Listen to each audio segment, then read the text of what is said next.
Brush-up होतील. Then आपण मग नेक्स्ट पाहूया. ठीक आहे. ओके, घ्या प्रॉब्लेम घ्या. Integration 1/2x² + 3 dx. ठीक आहे, इंटिग्रेशन 2x² + 3 dx. आता यात पहा, आपण पाहिलं की this is of the form x² + some number दिसतोय, म्हणजे आपल्याला याला कन्वर्ट कशात करणे, 1 dx अपॉन x² + a² मध्ये कन्वर्ट करणे. याला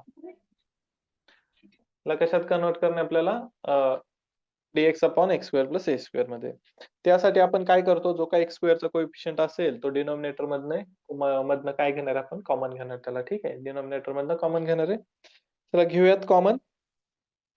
I is equal to integration dx upon, तिथे याला 2 कॉमन घेतला, आतमध्ये काय शिल्लक राहिला, x² प्लस इथे कॉमन येत नाही, सो काय 3/2 घेणार आहे. ठीक आहे, सिंपल फंड आहे, राईट. आणि जो काय आपला 2 असणार आहे तो इंटिग्रेशनच्या बाहेर येईल, म्हणजे तो 1/2 झाला. dx अपॉन x² प्लस, आता इथे 3 ला स्क्वेअरच्या फॉर्मॅट मध्ये लिहायचं. आता 3 तर काय कोणाचा परफेक्ट स्क्वेअर नाही, अशा वेळेस काय करणार आपण, त्याला √3 ब्रॅकेट स्क्वेअर. 2 पण कोणाचा स्क्वेअर आहे का नाही, म्हणजे √2 ब्रॅकेट स्क्वेअर. तर यालाच कंबाईनली जर घ्यायचं झालं तर हा काय √3/2 होल ब्रॅकेटचा स्क्वेअर, बरोबर. किंवा मग आपण सेपरेट पण करू शकतो, √3/√2 होल ब्रॅकेटचा स्क्वेअर, √3/√2 होल ब्रॅकेटचा स्क्वेअर. हे जरा सिंपल बरं राहील आपल्याला नंबर वगैरे कॅन्सल आउट करायला. ठीक आहे. सो 3/2 ला स्क्वेअर मध्ये लिहायचंय, सो आपण काय केलं, √3/√2 ब्रॅकेटचा स्क्वेअर. ठीक आहे. देन कुठला फॉर्म्युला यूज करणार आपण इथे आता, integration dx upon x² + a². ठीक आहे. काय फॉर्म्युला आपला हा integration, dx upon x² + a², 1/a tan inverse x upon a + c. इथे काय येईल, 1/a ची व्हॅल्यू काय आपली, √3/√2 into tan inverse x upon a.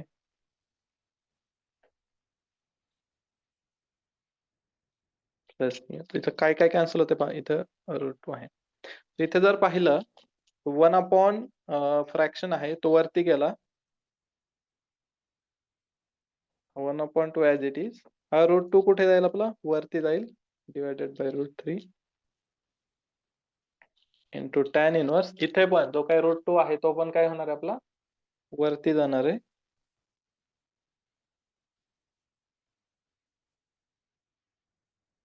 Plus c. ठीक आहे. आता इथे पहा, हा जो काही 2 आहे, या 2 ला आपण कसं लिहू शकतो, √2 into √2.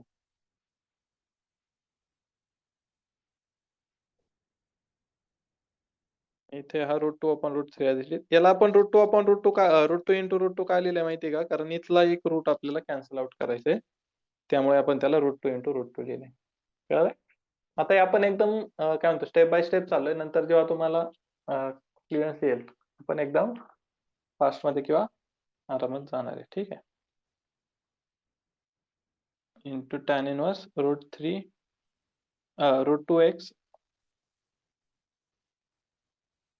√2x divided by √3 + c. आणि इथे फायनल आता डिनॉमिनेटरला √2 इंटू √3 होतो √6 tan inverse √2x upon √3 + c हे असणार आहे आपलं आन्सर फायनल. ठीक आहे. तर इथे जर पाहिलं तर समटाइम्स आता जेव्हा ओव्हर द पिरियड आपले जास्त प्रॉब्लेम सॉल्व्ह होतील, आपण डायरेक्ट एक एक स्टेप जम्प पण करू शकतो. ठीक आहे. म्हणजे ह्या स्टेप वरनं डायरेक्ट इथं पण येऊ शकतो, राईट. सो ते अलाउड आहे नंतर. ठीक आहे. म्हणजे आता आपण स्टेप बाय स्टेप का घेतोय, बिकॉज प्रत्येक स्टेप क्लिअर पाहिजे आपल्याला, बेसिक कॉन्सेप्ट. ठीक आहे. सो जे काही square root of X square plus A square, X square minus A square minus X square असतील किंवा विदाउट स्क्वेअर वाले पण, या सगळ्यांना सॉल्व्ह करण्याचे हीच मेथड आहे आपल्याकडे. ठीक आहे, ह्याच वेने आपण एक्स स्क्वेअरचा कोएफिशियंट कॉमन काढतो अँड देन त्याला पर्टिक्युलर फॉर्म्युला अप्लाय करतो आणि मग त्याला सिम्प्लिफाय करतो. ठीक आहे, ओके.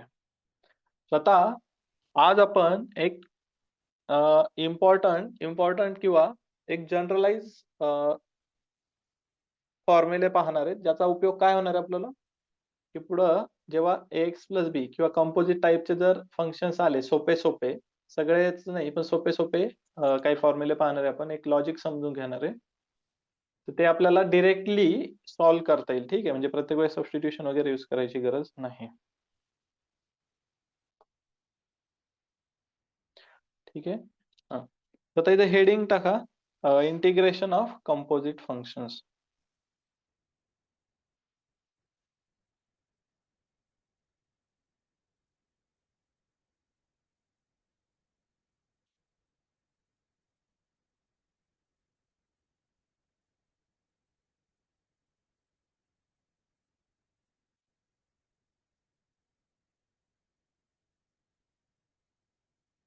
इंटिग्रेशन्स of composite functions. ठीक आहे, आता कंपोजिट फंक्शन म्हणजे काय, सिंपल आहे पहा. जे काही आपला एक्स आहे तो जर ए एक्स प्लस बी ने रिप्लेस होत असेल तर फॉर्म्युलांमध्ये कसा चेंज होतो, काय होतं ते पाहूयात.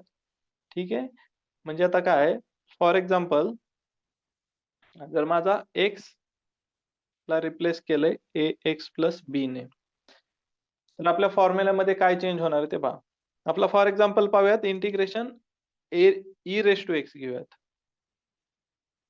याचं इंटिग्रेशन काय येते, E raise to x plus C येते. तर आता एक्स ला आपण कशाने रिप्लेस करणार आहे, a x plus b. So मग e raise to a x plus b d x, याचं इंटिग्रेशन काय येणार आहे, तर e raise to a x plus b आणि divided by derivative of A x plus b. हे लॉजिक समजून घ्या.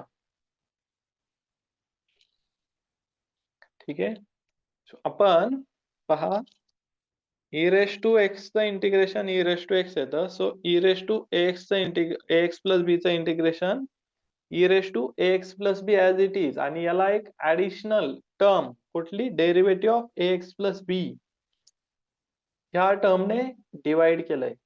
आता आपण डेरिव्हेटिव्ह मध्ये जो काही चेन रूल यूज करायचो, तर F of G of X असेल, बरोबर, तर आपण काय करायचं की पहिल्या फंक्शनचं डेरिव्हेटिव्ह आणि नंतर डेरिव्हेटिव्ह ऑफ जो काही इंटरनल फंक्शन असेल, इथं F of G of X घेऊयात, आणि इंटू नंतर त्या आतल्या फंक्शनच्या डेरिव्हेटिव्हने आपण मल्टिप्लाय करायचं.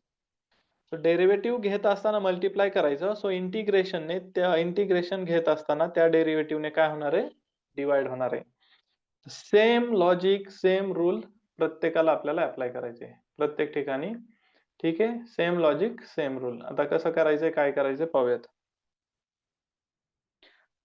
हा ई रेस टू एक्स चा फॉर्म्युला कळलाय प्रत्येकाला,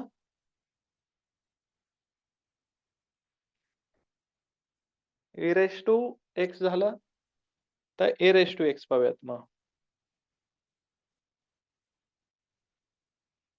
ए रेस टू एक्स चा फॉर्म्युला काय आपला, a raise to x upon log a plus c. आता एक्स ला आपण कशाने रिप्लेस करणार आहे, ए एक्स प्लस बी ने. चला करूयात,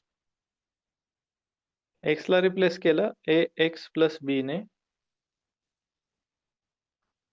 इज इक्वल टू, इथं काय ए रेस टू, आता इथं ए आणि ए जर कन्फ्युजन होत असेल तर इथं पी एक्स प्लस क्यू किंवा खालचा जो काय ए असणार आहे हा कॅपिटल ए घेऊयात, कारण इथं दोन ठिकाणी आलाय ना, कन्फ्युजन नको व्हायला. ठीक आहे, कारण आपला original A raise to X वाला तो ए वेगळा आहे आणि एक्स प्लस बी वाला तो वेगळा आहे. त्या दोघांचं एकमेकांशी काही रिलेशन नाहीये. ते दोघं पण डिफरंट आहे. सो इथे इथे पण same formula a raise to x plus b divided by log a into 1 upon additional term कुठल्या टर्मने डिवाइड होणार आहे? Derivative of A x plus b. आणि हा जो काय डेरिव्हेटिव्ह येणार आहे प्रत्येक वेळेस ए एक्स प्लस बी चा डेरिव्हेटिव्ह काय येणार आहे? एच येणार आहे, कारण बी कॉन्स्टंट आहे, त्याचा डेरिव्हेटिव्ह 0 होणार आहे. ए एक्स चा डेरिव्हेटिव्ह 1 होता, उरतो ए. सो ए एक्स प्लस बी चा डेरिव्हेटिव्ह फक्त ए येतो. सो हे इंटू 1 अपॉन ए. ठीक आहे. हे पहा, हे लॉजिक आहे, हे समजून घ्या. हे फॉर्म्युले पाठ करायची गरज नाही, हे लॉजिक समजून घ्या. कारण तुम्हाला ए रेस टू एक्स चा फॉर्म्युला माहिती आहे, ए रेस टू एक्स चा माहिती आहे, 1 अपॉन एक्स माहिती आहे, एक्स रेस टू एन माहिती आहे, लॉग एक्स माहिती आहे, सगळं माहिती आहे, सगळं माहिती आहे.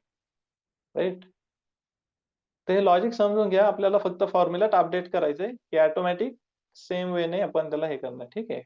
हे समजून घ्या लॉजिक. चलो, तर आपण एक्स रेस टू एन चा यूज करूयात. फॉर्म्युला पाहूयात काय तो. एक्स रेस टू एन याचं इंटिग्रेशन काय येतं आपलं? X raise to n plus 1 upon n plus 1. X ला आपण कशाने रिप्लेस केलं? A x plus b raise to n. Same a x plus b bracket raise to n plus 1 divided by n plus 1 into additional term derivative of ax plus b. आणि derivative of x plus बी काय येणार आहे? H येणार आहे. म्हणजे overall काय येईल? A x plus b raise to n plus 1 upon n plus 1 into 1 upon A plus b. That's it. म्हणजे थोडासा चेंजेस आहे पहा कंपोजिट फंक्शन मध्ये. आपले जसे ओरिजिनल फॉर्म्युले आहेत स्टँडर्ड फंक्शनचे ते ऍज इट इज आहे. फक्त इथं चेंज काय असणार आहे की डेरिव्हेटिव्हने इथे आपण त्याला डिवाइड करणार. That's it. हा एकच चेंज. कळलंय? तर एक्स रेस आता 1 अपॉन एक्स. 1 अपॉन एक्स चं इंटिग्रेशन काय येतं? Log X C. राईट. आता एक्स ला आपण अगेन रिप्लेस करणार ए एक्स प्लस बी.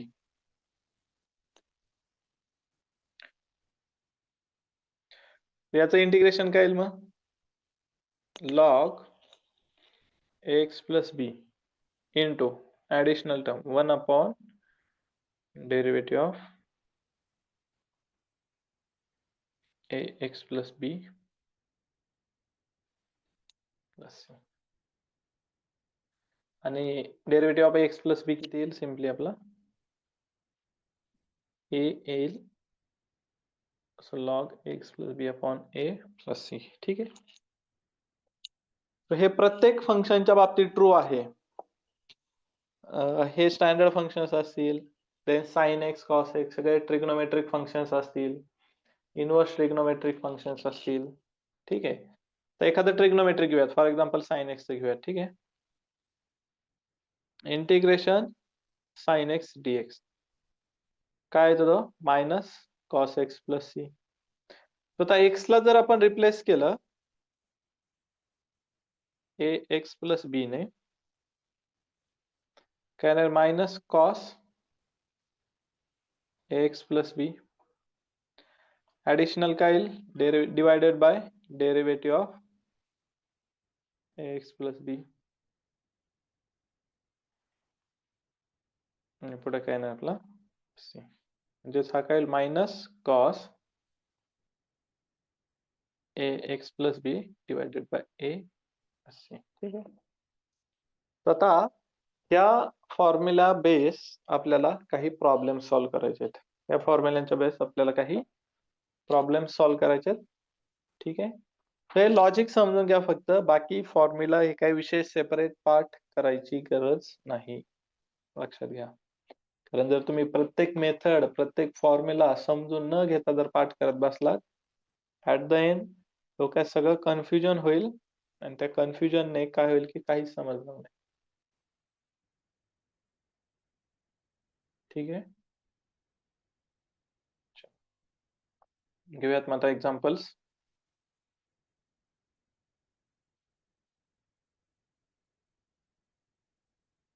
Examples. Integration dx upon 2x plus 11. हा, बाय द वे उद्या कॉलेजला सुट्टी आहे की कॉलेज आहे? सुट्टी असेल तर आपलं लेक्चर थोडं लवकर प्लॅन करूया, दुपारी वगैरे. कॉलेज असेल तर मग रेग्युलर टाइमला. सुट्टी आहे की कॉलेज उद्या? सर कॉलेज आहे. अच्छा, सुट्टी नाही आहे उद्या. चालेल, मग आपण रेग्युलर टाइमलाच प्लॅन करूयात. ठीक आहे. सर सकाळी ऑफलाईन होणार नाही का? नाही, उद्या ऑफलाईन नाही होणार आहे, ऑनलाईन होईल. ठीक आहे. उद्या मकर संक्रांतीमुळे सुट्टी असेल क्लासला. हो सर. बाकी मग 15 पासून आपला मग रेग्युलर, म्हणजे परवापासून परत रेग्युलर स्टार्ट होईल, काय प्रॉब्लेम. चला, सो आता हे जे आहे फॉर आपलं example which is of the form dx upon ax plus b. शोधा formula 1 upon ax plus b. काय? Log ax plus b upon derivative of. म्हणजे इथं पहा, फॉर्म्युला कसा यूज करणार आपण? Simply log 2x plus 11 into 1 upon derivative of 2x plus 11 plus c. Log 2x plus 11 आणि याचा डेरिव्हेटिव्ह काय येणार आपला? 2 येतो तो.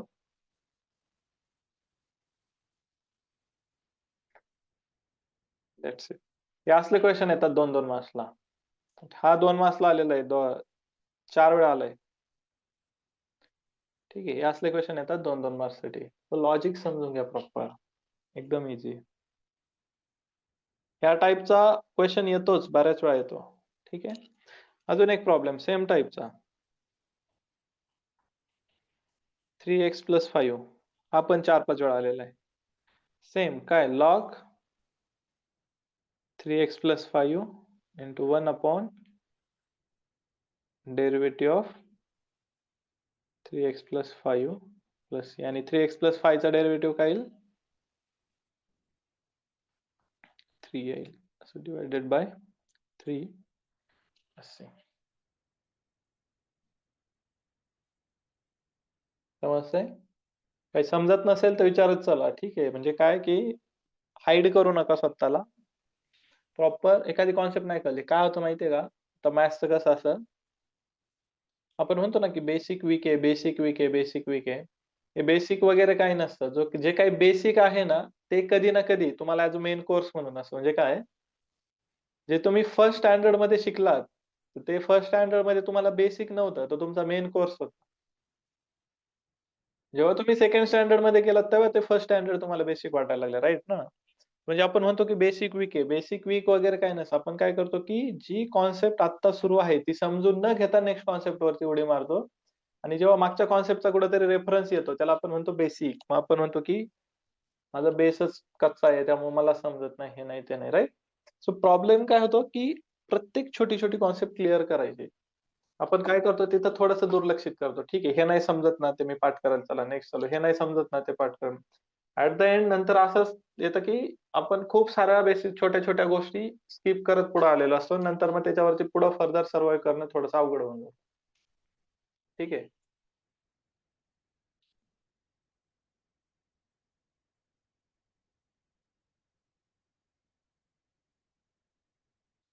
ओके, चला नेक्स्ट आता इंटिग्रेशन ई रेस टू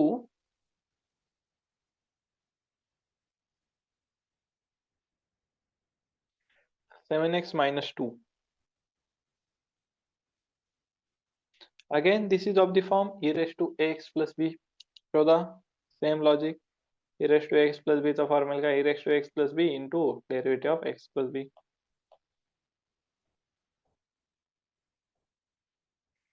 हा काय होणार आहे मग?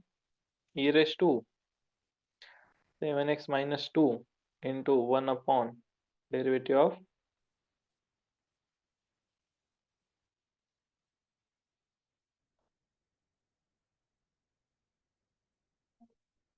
right? 7x minus 2 चा डेरिव्हेटिव्ह काय येणार आहे? 7.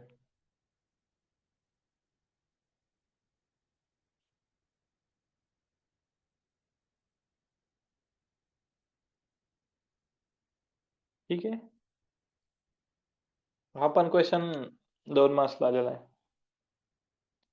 सो ह्याच्या काही छोट्या छोट्या गोष्टी आहेत, प्रॉपर समजून घ्या, प्रॉपर स्टडी करा. ठीक आहे. तर नेक्स्ट या टाईपचा जर प्रॉब्लेम पाहायचं गेलं तर दुसरा, आता हे जे पाहतोय ना आपण, हे सगळे एक्झामला आलेले प्रॉब्लेम्स आहेत. आणि हे जे प्रॉब्लेम आहेत ना, यातले परत 50 ते 60% प्रॉब्लेम तुम्हाला येणार.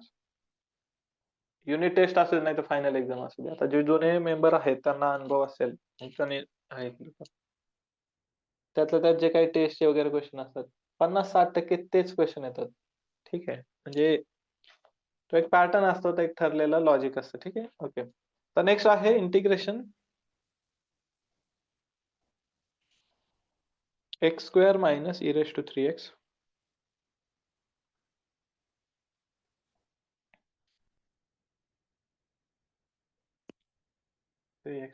ठीक आहे. फर्स्ट इथं कुठला रूल अप्लाय करणार आपण? आधी दोघं इंटिग्रेशन स्प्लिट करणार. एक्स स्क्वेअर ला separate minus e raise to 3x ला सेपरेट. ठीक आहे. तर एक्स स्क्वेअर ला एक्स रेस टू यांचा रूल यूज करायचा आहे. X raise to n plus 1 upon n plus 1 minus. आता इथे e raise to ax plus b वाला आपला फॉर्म्युला यूज करायचा आहे.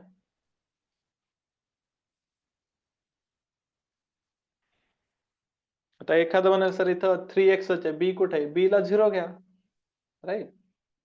फक्त 3x 4x 7x काही आलं तर आपण फॉर्म्युला यूज करू शकतो. तो 0 आहे तिथे, राईट. जसं पहा x cube upon 3 minus e raise to 3x upon 3 plus c. हा 2 मार्क्सला आलेला क्वेश्चन आहे तुम्हाला. ठीक आहे. हे लॉजिक समजून घ्या. अजून रॅन्डमली बाकी जे आपण पुढे मेथड शिकणार आहोत, त्या मेथडच्या रिलेटेड भरपूर सारे या टाईपचे प्रॉब्लेम्स किंवा फॉर्म्युले आपल्याला यूज करायचे फर्दर. ठीक आहे. आता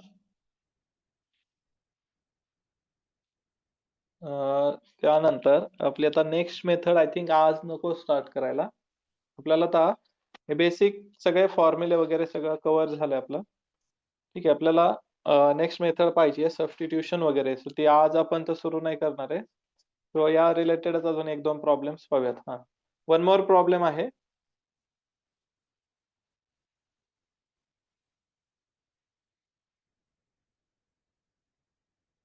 इंटिग्रेशन ऑफ dx अपॉन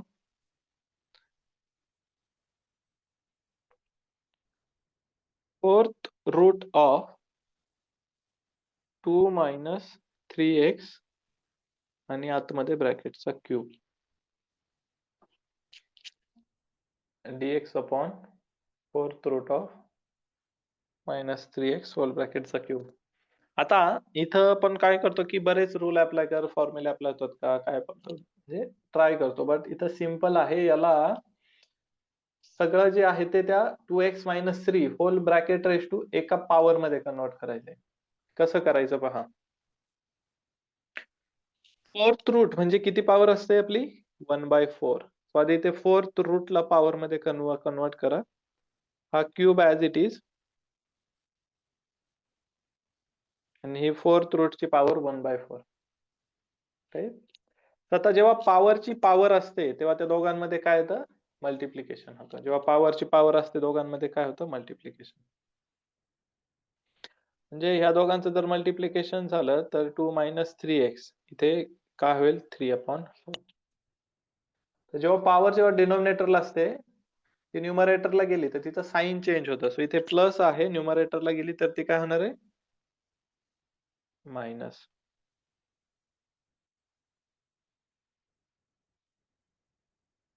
ठीक आहे, न्यूमरेटरला गेल्यावर मायनस. आणि आता इथे आपण अप्लाय करू शकतो integration ax plus b raise to n equal to ax plus b raise to n plus 1 plus 1 to 1 upon a. तर हे जे येणार आहे आपलं 2 minus 3x raise to minus 3/4 plus 1 divided by minus 3/4 plus 1 into 1 upon, आता इथं a ची जी value असते ना, हा x चा कोएफिशियंट असतो, लक्षात घ्या. इथे डिवायडेड बाय -3 येणार आहे. मग हे सिम्प्लिफाय करूयात. 4 इंटू 1 4, 4 मायनस 3 1, तो 1/4 येईल. 2 minus 3x raise to 1 upon 4 whole divided by 1 upon 4 into -3. We power as it is. हा जो काही 1 अपॉन 4 चा 4 गेला वरती, -3 चा मायनस साइन वरती घेऊयात आणि खाली हा 3, 2 minus 3x raise to 1 4 plus c, हे असणार आपलं फायनल आन्सर. समजतंय प्रत्येकाला?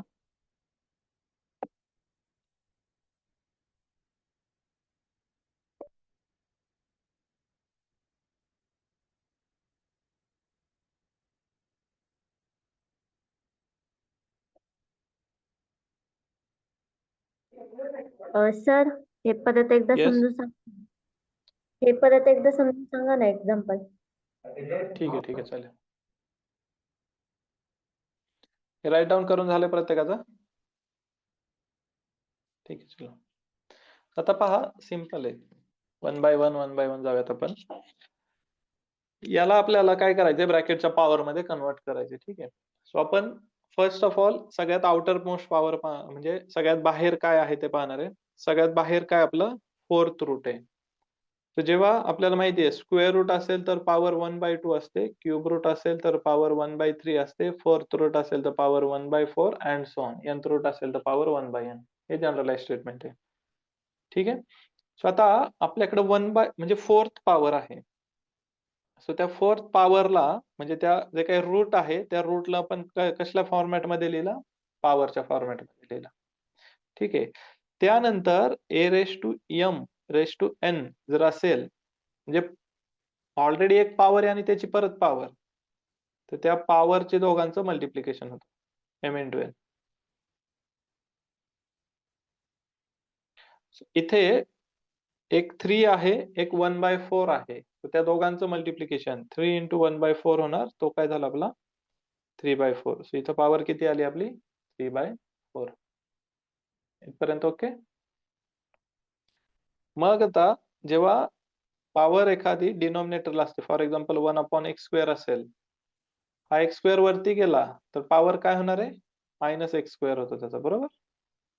म्हणजे जेव्हा न्यूमरेटरचं डिनॉमिनेटरला जातो टर्म किंवा डिनॉमिनेटरची न्यूमरेटरला, ते पॉवरचं साइन चेंज होतो. मायनस असेल तर प्लस, प्लस असेल तर मायनस. सो हे न्यूमरेटरला पॉवर आली तर 3/4 चा काय झाला, तो -3/4 झाला.